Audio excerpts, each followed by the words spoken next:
akkam jirtan jecha har'a raadiyoo gaafa dur tokko jaangarre mee raadiyoo kana arguudhaaf maaltu si dhagame raadiyoo umrii ta'e guutuun gariin kana arguudhaaf.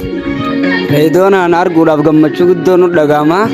Sirba duratti Ali Birraa fa'aa dhaggeeffatu jirra gammachuu raadiyoon duratti kana sirba akka duratti dhaggeeffanne jenneeti.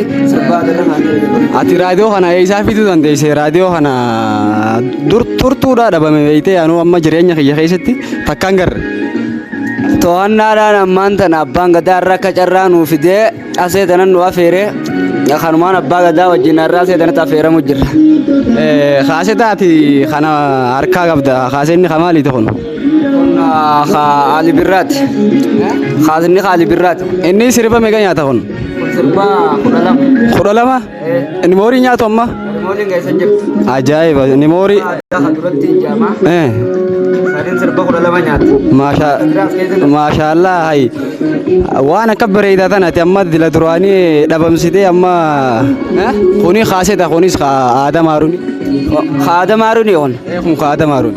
Sirba meeqa nyaata ree kunoo? Innillee 12 laala aadama haaruno asee tanaan kawaayee jaalalaati jee asin ammoo kawaayee bakka ani jiraami.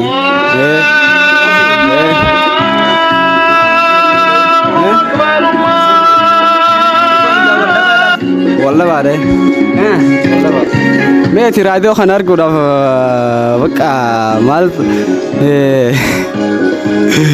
Ana laaltee amma meeshaa kana kanaan dura takkaa gartee jirta.